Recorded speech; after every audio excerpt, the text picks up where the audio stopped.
Platitudes computer. They're from like the 90s, probably. It's that old. So if there's issues, I apologize in advance. So welcome, guys. We are discussing our read for the month of May. It is Unsinkable by Jenny Walsh. And as I had said, she emailed me really 5, 6, 7 minutes before the meeting and said that she had an emergency that came up with her family. It's unable to make it. So we will reschedule for a time for those who want to join us and discuss the book with her.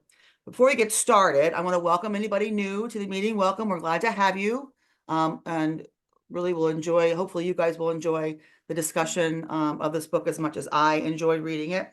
I got to tell you first, I learned a lot. I thought I knew a lot about the Titanic, but one thing I did not know when I read this book was that there was the book that came out, I think she said in her author's notes, it was 1898, long before, 14 years before the Titanic actually sunk, called The Wreck of the Titan by Morgan Robertson, which predicted that an unsinkable boat named Titan would sail from England, hit an iceberg.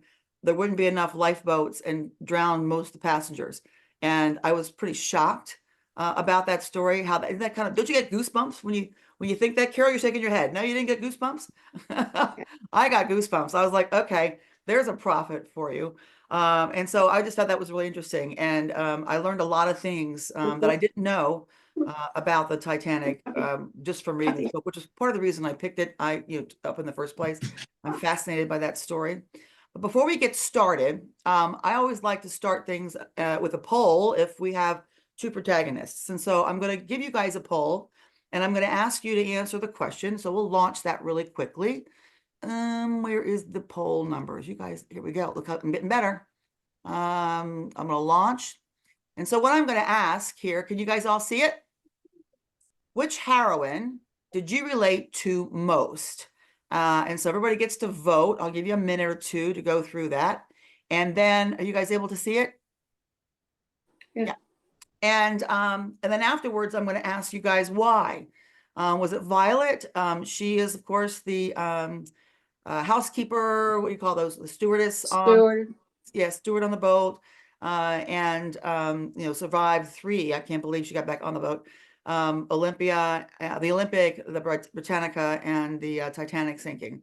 And Daphne, of course, is the other one. So are you guys answering? Okay. Can I just make a correction? Yes. Did I spell heroin wrong? I did. Just being in the travel business for 20 years, you never call something that could fit on a ship a boat. Something that can fit on a ship. It's a ship. A boat is like a boat, ship. No, I'm serious. A boat is like not a cruise liner. Is a ship. I can't see the results of what's going on here. You guys seeing it? Yes? All right. Are we done? All right. I'm going to end the poll. I can't see the results. Are you guys seeing anything? Yeah. All right. Can someone tell me the results? Because for some reason. So it's Violet is 54% and Daphne 46%. Thank you very much for that, Jane. Sorry, for some reason, I think it's Jane. I couldn't see it. So yeah, so Violet seems to be the one that y'all had the most, well, it's pretty 50-50, but the most feelings towards or most related to closely. So can someone tell me why? There's a hand button. You can raise your hand or I'll try to catch you. Why did you guys who thought that Violet was most relatable, why did you sort of choose her as the person that you felt most for in the story? Miriam. Well, I'll go first because I didn't finish the book, and that's fine. You can spoil it for me. I've read enough books about what Daphne is doing that I'm curious to see what Violet is doing. And so I guess I'm relating to her more. So, I mean, I've read enough books about women who joined the resistance. I would love to say that I could do that, but I'm more curious about Violet, and I guess I'm relating to her more. Anybody else on Violet? Come on. Yes, Carol. All right. So I would just like to say that it sort of goes into the comment of what I thought about the book. I made the mistake of listening. And I love listening to books, but the woman who read the book, and this really is sort of an answer to the question. The woman who read the book had such a thick accent that it was very hard for me to understand a lot of what she was saying. And so that was hard to relate to her in some ways. They both used accents, but it was such a thick Irish accent. And I think it was purposeful that she did that. I don't know if it was her real accent. Was it Irish? I would assume it was an Very, Irish. very Irish, but very, very, very, I don't know which part of Ireland that kind of accent would be, but it was very thick. So I mean, like you, I'm very fascinated with the Titanic, but that's not the question right now. So I'll get back to that part of it later. Michelle? You're on mute still.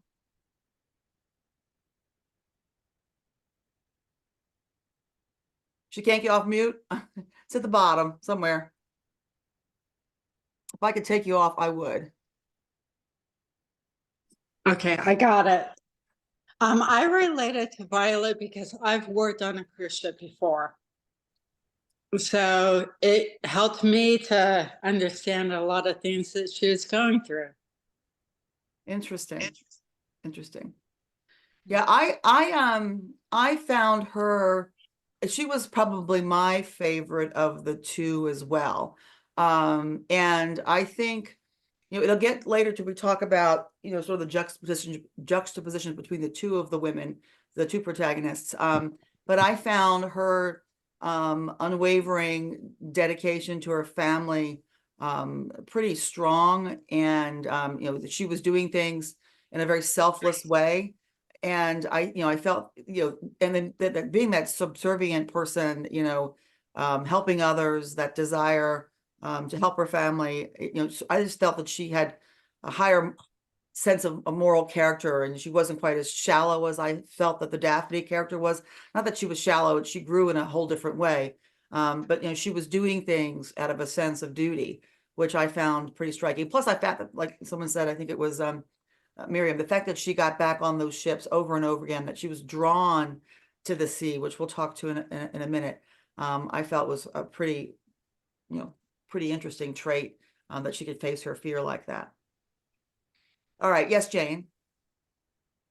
I'll unmute. So I liked Violet as well, but I felt that she was, as all the good things that she did, but I think that she was sort of hiding behind this unwavering support of her family, and that she was in a way hiding her own feelings. I mean, she had a chance to be in love, she had a chance to find a guy, and she was so rigid about doing everything for her family and everything for the people on the boat, and she did all great things. Where I felt that Daphne was maybe a little bit of a bad girl, but Daphne I felt was a little bit more real. I mean, she didn't have all this family to support. Both the women were doing the things they did because of their personal backgrounds. You know, Daphne did it to please her father. She didn't have a family. Violet did it to support her family. But I feel that Violet was sort of hiding behind that she didn't know how to let go, and she used the family to kind of protect her feelings. And she was doing everything for the, although she did wonderful things, and I don't belittle what she did, but I was sort of waiting for her to just give in a little bit. Whereas Daphne actually did something brave. She, you know, she did it to impress her father, but she did something that she didn't have a family. She was the only one. It was her and her father. And I thought that she was a little exciting. There was maybe a little bit of a bad girl in her, but she also meant to do well and to support. Mhm. So I'm kind of leaning more towards Daphne. That's And I think she did a good job. Jenny did a good job of trying to balance those Yeah. two, considering they were so different. But we'll talk about the two of them in a minute when we Okay. juxtapose. Laura, get that mute thing on, darling. I know. I make you guys do that, and then you can't talk. Well, I'm going to juxtapose because I didn't like either of them. Okay. I thought Violet was just like, as Jane said, come on, get out of it. She had brothers, you know, she could have leaned a little bit on them. She just babied everybody. all of her family was baby, including her mother. And I was just like, me. And then with Daphne, I think just wanted to blow her head off. I mean, I don't think she, if I got, got blown up in the war, my dad will be so proud of me. I didn't attach to either one of them. I didn't like either of them. And Miriam, you're right. We've had enough of that character. Well, I will tell you this. When I was looking at the two of them, I was trying to figure out, and we'll go to this juxtaposition now, figure out what the commonality really was between them. I figured out right from the very beginning. Sorry, guys, but this is just my, the minutes that girl, Violet, received that baby, I knew it was Daphne. I mean, it's kind of like, okay, I mean, what other purpose was that the whole scene for? But that being said, I think both of them had daddy issues, and that they both wanted to please their father. Now, Violet's she wanted to please him in terms of living up to the promise that she had made to take care of everybody, to be that person in charge, that selflessness. And so she kept, if you remember, she kept talking about the promise that she made, and so, that was really her daddy pleasing, sort of, living up to those expectations that were, when you think about it, at least from the way that she interpreted them, was nearly impossible for her to do. And Daphne was more obvious, right? She definitely wanted to please father. She definitely wanted to show him that, she could live up to and beyond his expectations. She wanted that recognition and that love and all that stuff.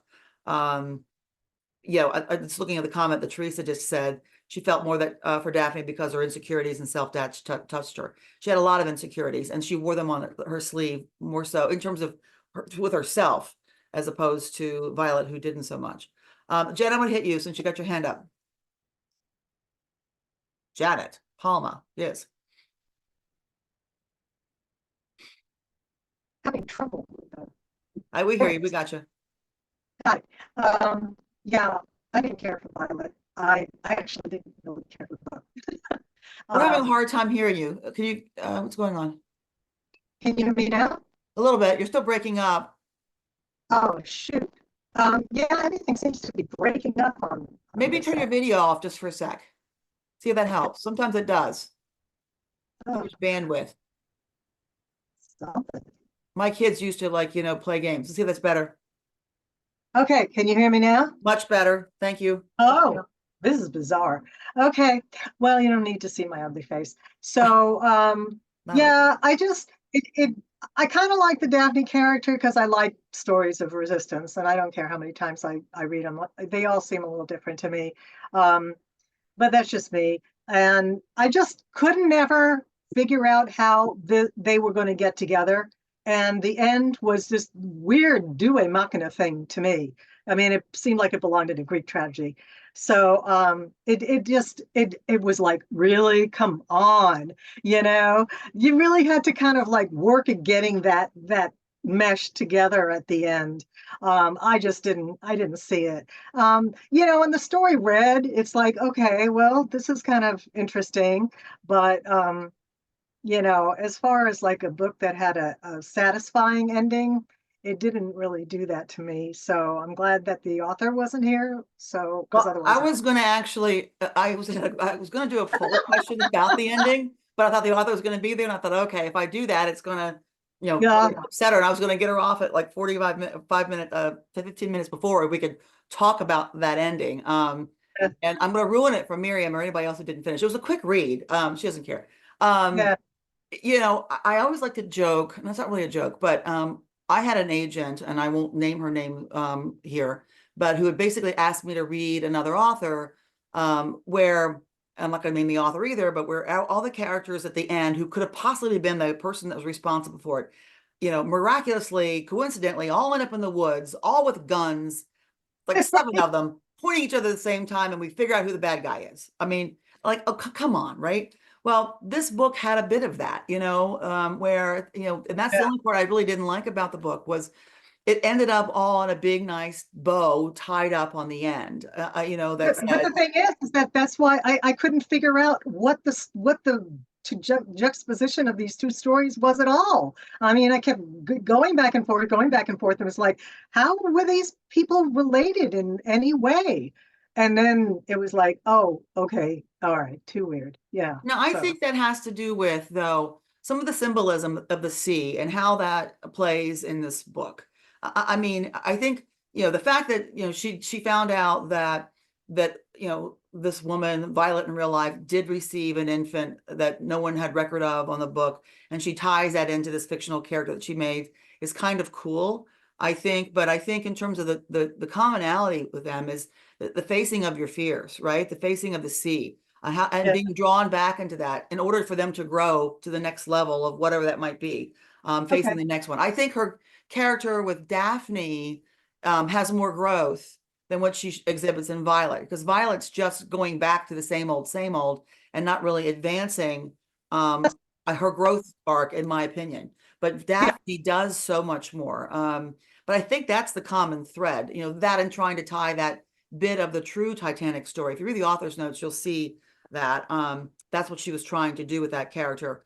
But again, the ending, and we could do a poll, we can talk about it, where the old lover or the old boyfriend and the for Violet, and the guy that the other one dumped, or left behind, Evan, they all end up on the same ship. Thank you, Carol. At the same time, I was too much of a bow for my blood. But beyond that, I like that story in terms of what I learned about the Titanic.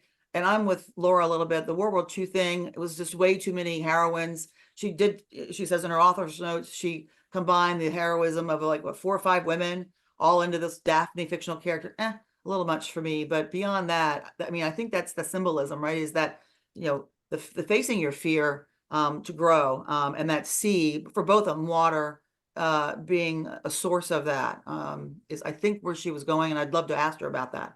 Oh shoot, I got people waiting to get in. Sorry, excuse me again. Who was first? I think Lisa, you're first, and then Carol. Is that right? I think, and then Jean. Yes. Can you hear? Can you hear me? Yes, we can. Okay. I have to agree with both. I think Janet was Laura. I could not figure out the relationship between the two characters until like way past, the middle part of it. And I kept thinking, where is this story going? Why am we talking about Daphne? What does she have to do with Violet? But then I understood, and I liked the story. I liked learning about Violet. I thought it was very interesting, the life she led. But at the end, when it was all tied up in that neat little bow, I was like, it completely ruined the whole book for me. I did read the ending, the back of the book, the author's notes, where she talked about why she tied it up in a little bow, that she just wanted a happy ending. And apparently she doesn't also, write happy endings. That's what I was, that's yeah, what she kind of shared with us, that this is her first happy ending book. So I felt like I was reading almost, and up until that point, when I got to the ending, I felt like a dime store novel where it was just, I mean, there's just no way. But one thing I did read, you might have already discussed this because I came in a little bit late. Did Violet really save a baby? Yes. Okay, that's what I thought.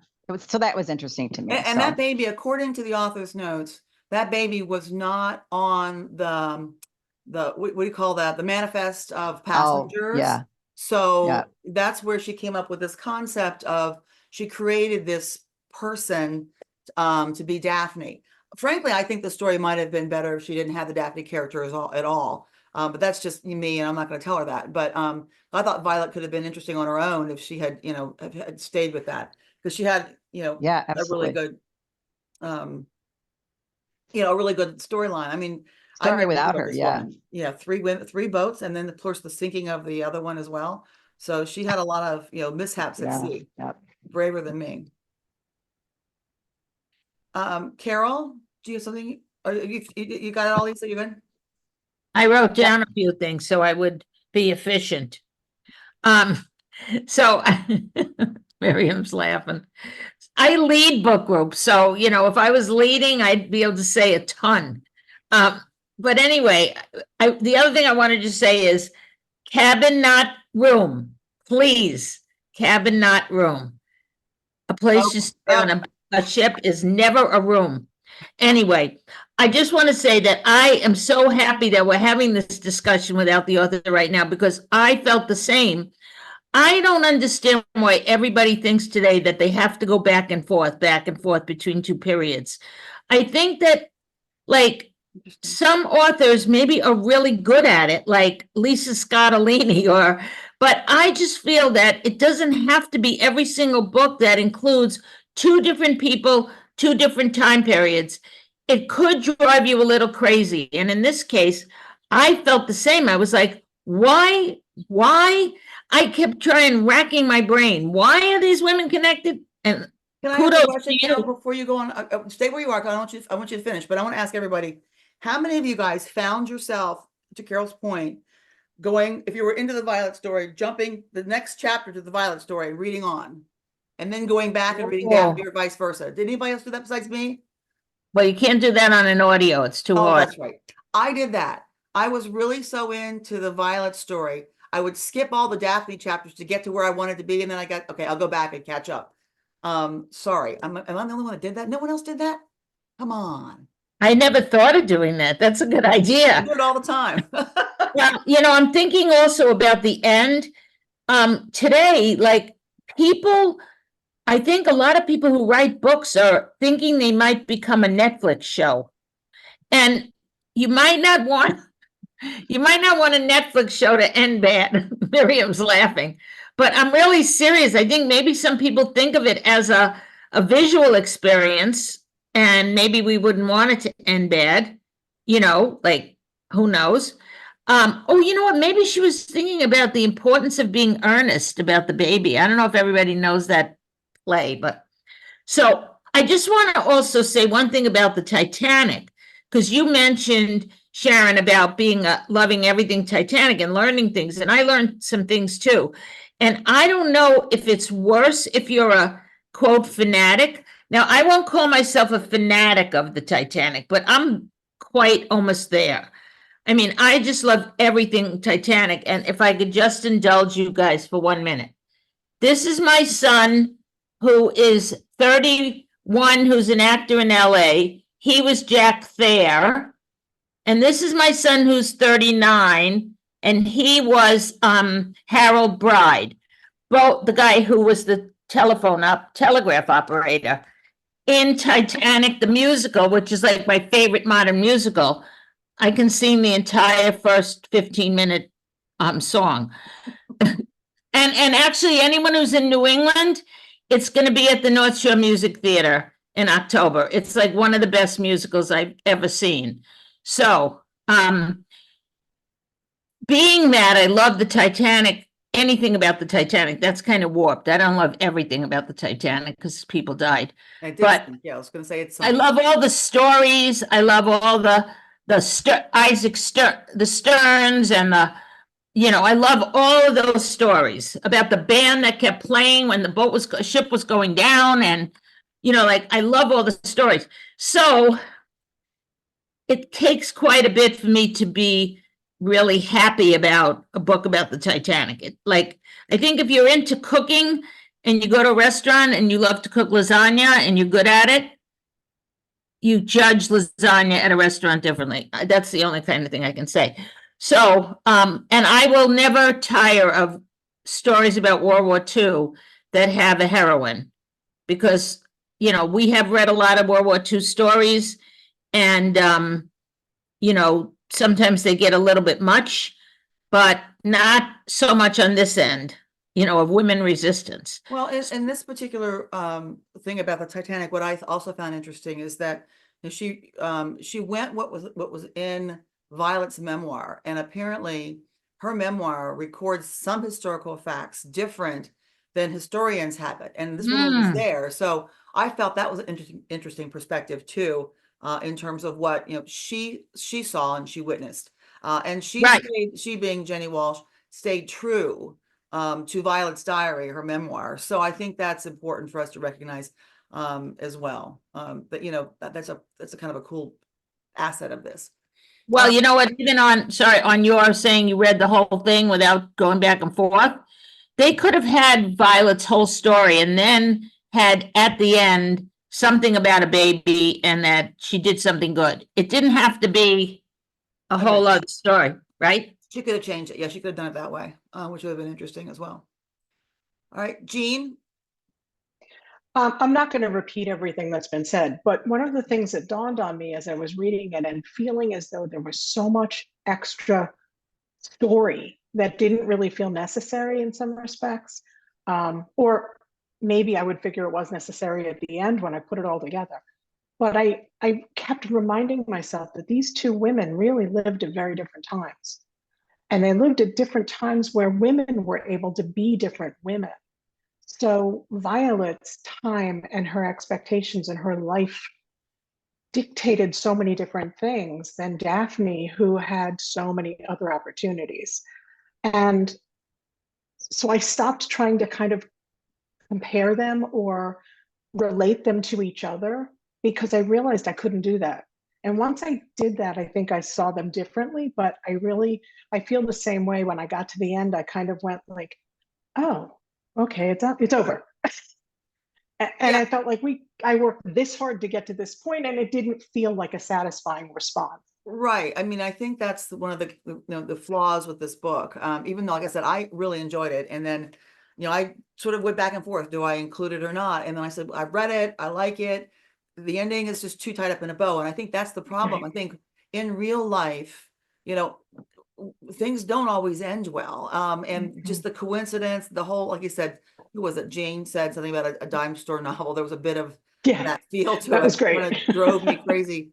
And when my publisher says things to me like, sharing your stories never end well, I'm like, oh, that makes me feel really good. So maybe Jenny had that same reaction from her publisher. Her stories never end well, ever. And if anybody's read the new arc for Greg, you'll know what I'm talking about. It doesn't end well. And the next one I'm writing is even worse. It does put an author on sort of the defensive because you don't want to be that author, as Eileen on or Diane, anybody on that writes, you don't want to be that author that's always known for her books don't end well. They're never happy endings. And so she may have been fighting that. I have not read anything else by Jenny. Is anybody else read anything by Jenny Walsh? No. It would be interesting to see if you have, Miriam. Yeah.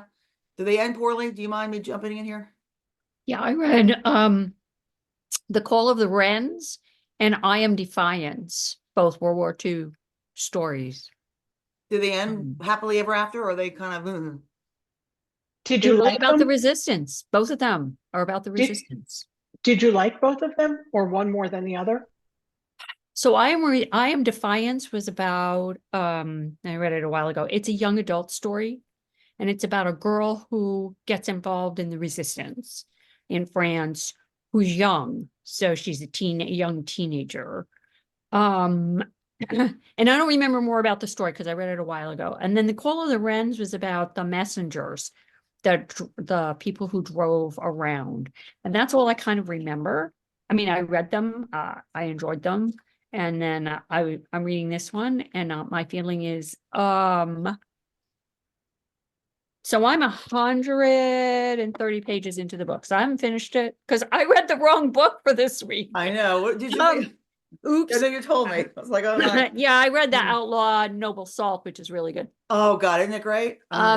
So I've been racing to finish this and fell asleep for an hour this afternoon. Anyway, I was kind of wondering how the stories actually connect at all. I mean, it feels like the author wrote them separately.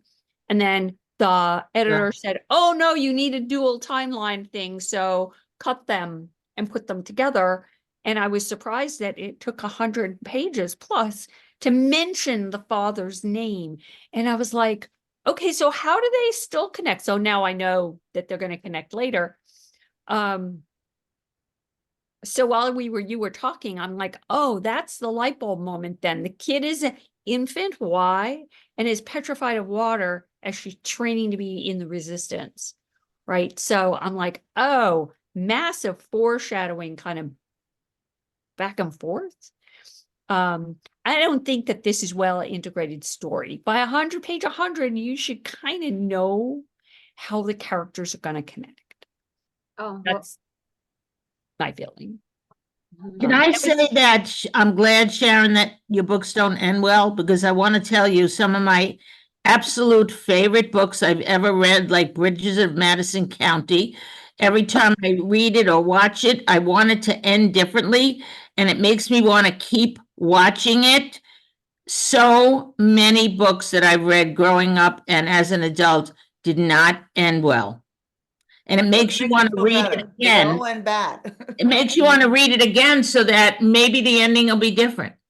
Or the ending's believable. Yeah. So, Yeah, Jane, real quick, and then I gotta jump to yeah, Laura, so and then I I gotta jump was to Miriam. going to say, I didn't mind the two different, time periods. I actually like try to buy into it and read the story of the two, Right. but I was waiting for them to connect at the end. And the ending is such a beautiful, they both connect with the men they love. I was waiting for them to connect with each other. And did I miss anything? But that where Violet would say, "Oh my God, you are the child I held in my hand." I know that's what was disappointing. I think that's what would have tied the two different time. That's why it kept toggling, and I knew that that Daphne was the baby, but I was waiting for them to connect. And I'm a romantic. I love a good ending, hey, but this was just it was missing. Like that would have kind of tied the two women together, and I was missing that ending. That's one thing I really wanted to ask her was, did an editor make her take that out, or was that her decision? Because to me, that was That the would glue. They should have that had would that have realization, made and that should have been the ending, not all that the would have made this romancy stuff. Yes, they would have made story that would have connected to two different times. How that would have been a much better. And yeah, they could have still connected with the men. She could have still somehow made them, be happy with the men in their life. But the connection between the two women, between the baby that was saved and Violet, and it was lacking in the end. So Yeah, that hurt my head too. Laura?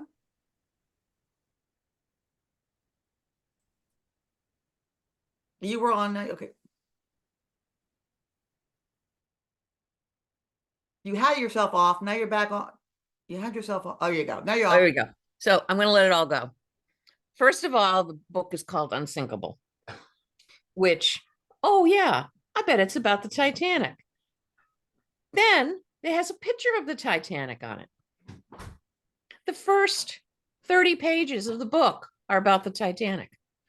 The rest of the book isn't anything to do with the Titanic. So I was going to ask the author why the title, which is obvious. It meant these girls were unsinkable. These women were unsinkable. But the fact that the Titanic is on the front is so misleading. It made me angry. But the question is though, is this the Titanic, or is this the Titanic and the Britannica and the Olympic?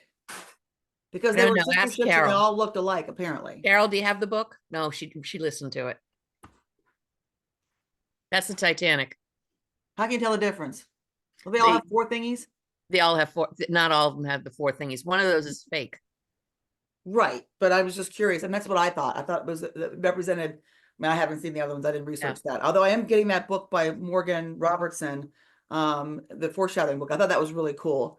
I'm gonna die to read it. Oh, Carol's got something. She's they all have four or no? I can't That's see. the Titanic. This is the Titanic. Okay. It looks just like it. This is my magazine, one of my many. Oh my goodness. I'm an old ship person. And it took me a while to get over that I felt like it was misleading.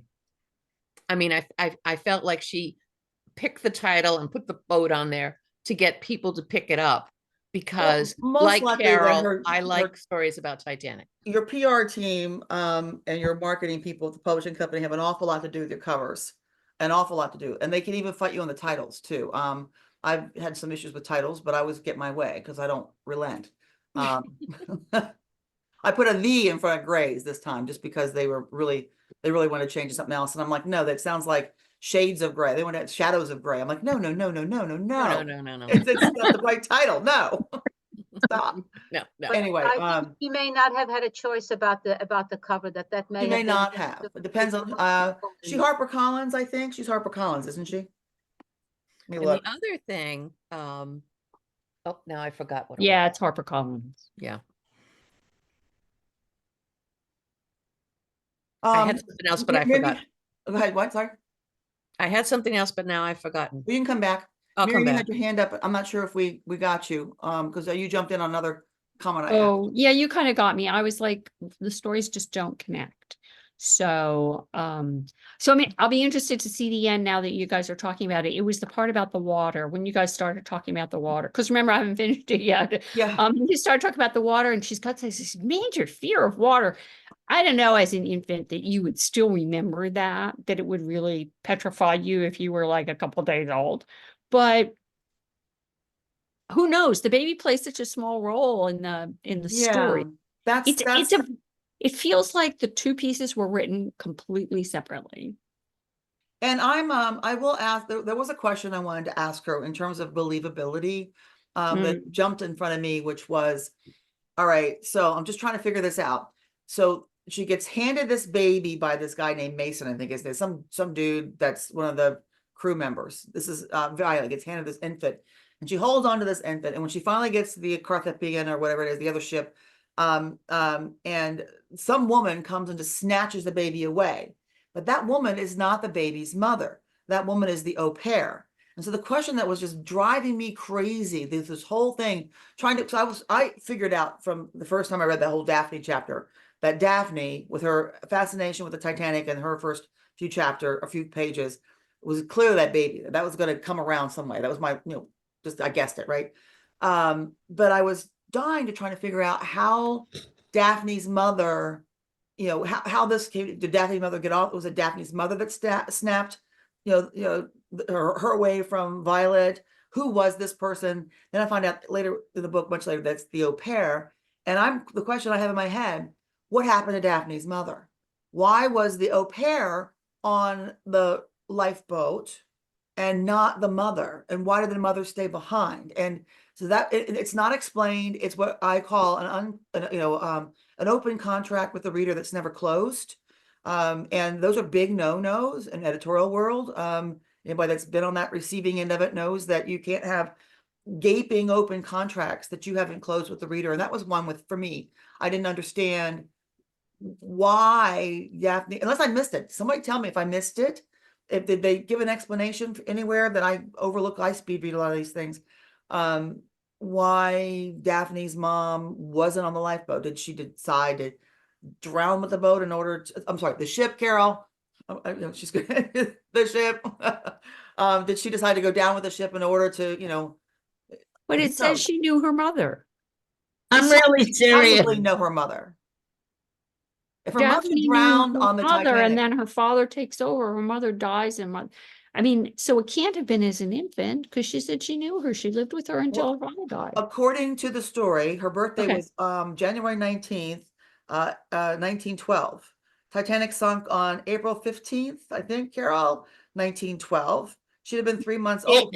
1912, 1914, April 12th, I think. April 11th, No, it 1914? sunk in I'm fairly certain it sunk in 1912.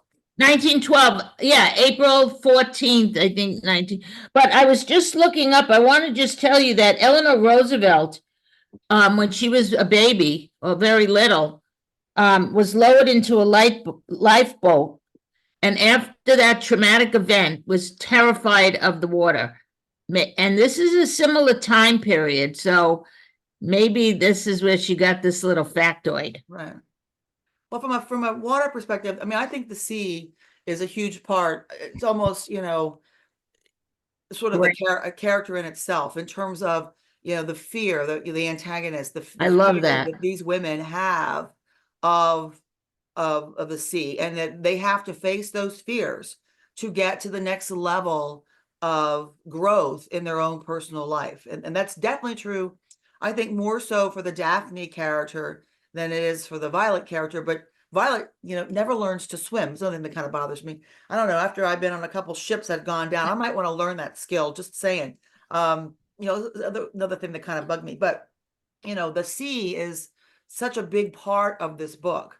And so any comments or thoughts you guys had about that I missed? I think I wrote in my notes, each of them, it really forces them to face their fears. They're being drawn to it, which elevates them to the next level of their life's journey, in my mind.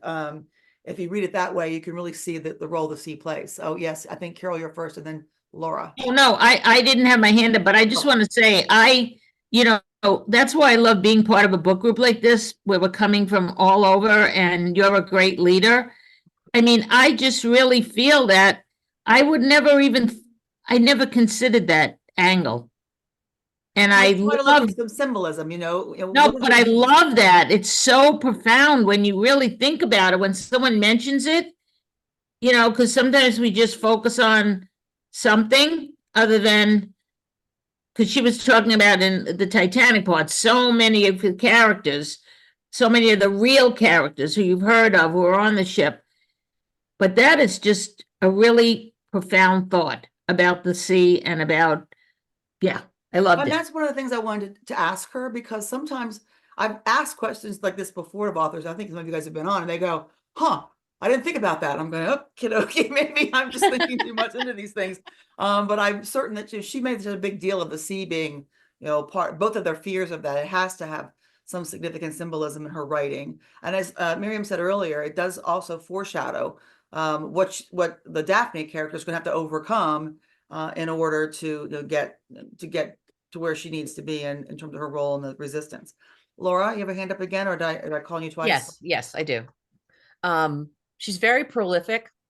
Knowing what you go through to write a book, she's written a book every year, and in 2000, I think 2002, she wrote 2 were published. That just, there's something, I think she took 2 books and put them together. I don't know. That was just something when I looked her up, I said, and they do have that dime store novel look to them, the covers.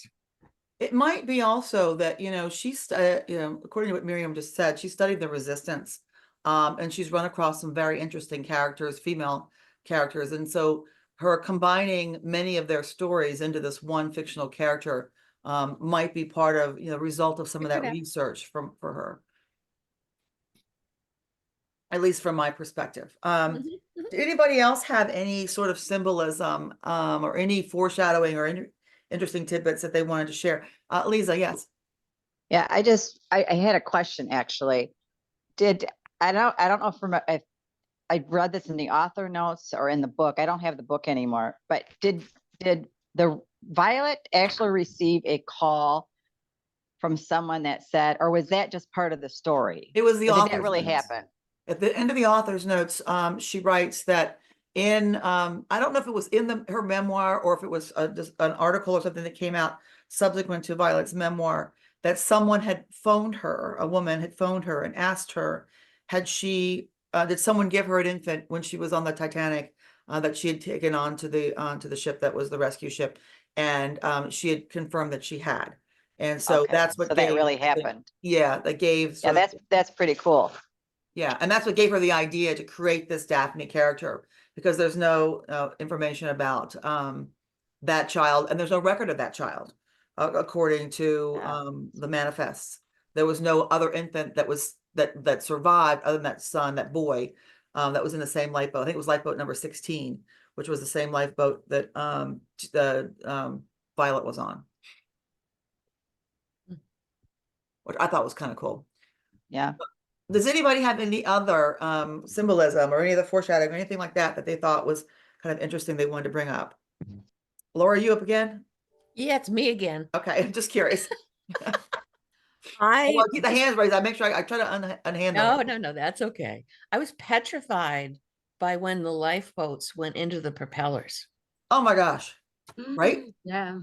I'm like, oh, I've been saved. I'm in the lifeboat. Nope, you're not. That was petrifying. It was awful.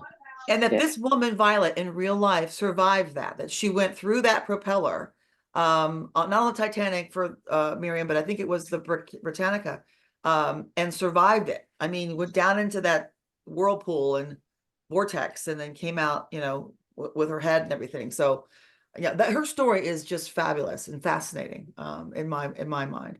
And I like the fact that she was such an upbeat character. She just had this sort of oh well, and back at sea we go. You kind of go, okay, lady. Pretty I crazy. think, I'm an alcoholic. I got to keep my drink. Got to have my drink. Right. I think a lot of Irish tales and stories have something to do with the sea, don't they?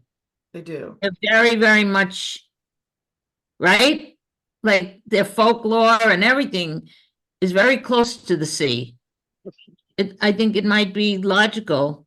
Was she lived in Ireland? No, she wasn't an In London, American. she was in London for her family was in London for Yeah. most of this book, but she had in real life had spent time in the Andes, in Right. Argentina. Another thing that we really didn't talk about was, according to the story and her real life memoir, this woman had malaria, tuberculosis, what am I missing? Smallpox, I think, or I mean, how many diseases? Can somebody remember? There was like 6 of them. I was like, you've got to be kidding me. But she survived them all. So this woman was clearly a survivor, a fighter. She's unsinkable. She was unsinkable. Yeah, and then survived basically, 3 shipwrecks. I guess the oceanic doesn't really count. I mean, it wounded at sea, but kind of crazy. Yes, Miriam. I guess in the very beginning, I was kind of surprised because they started talking in Spanish, and I'm like, but wait a minute, they're leaving from France, they're leaving England and France, they should be talking in French. So it took a while for me to realize that the character, had been living in South America. And I think that was a very interesting touch. Just hear her speaking. Okay, I was totally expecting it to be French and wondering why she's saying adios. Like that's a very contemporary thing to say, right? You would just kind of spit that out, not adieu, which is what I was expecting. So it was interesting to see that. And then she talks about living in the Andes and leaving Ireland and going to the Andes and how hard their life was and then coming back. I really can't wait to learn more about Violet. Yeah, and I think that's interesting as well, that apparently her last one that she's, according to what the author's note said about the memoir, I have not read the memoir, was her last ship was the Andes. And that's kind of why she sort of got back out to sea on that ship called the Andes, because, it was, she had no one else to take care of and she was doing it for herself. Which I thought was another very interesting, sort of truth that was in the story. Like I said, I think she had a lot to work with the Violet character. The Daphne character confused me more. And from what Laura and everyone else is saying, it confused many of you as well. Did anybody have a different twist or different take on the book before we begin to wrap this up? Anyone just love it? I mean, I really enjoyed it, except for that ending. And Jane, I'm with you. I considered, do I present this book to you guys knowing the ending was just too pretty, I'm enjoying it. I mean, Yeah, it's another like summer read. But I enjoyed the book because sometimes it's enjoyable reading about a flawed character. They were both like great. So I kind of bought into it since I had to finish the book, and I kind of accepted them for who they were. And I didn't mind the changing of the times. I was just waiting for it to be tied at the end a little bit more. One thing you mentioned about that she should have learned how to swim, but I don't know, did women learn to swim in that at that time?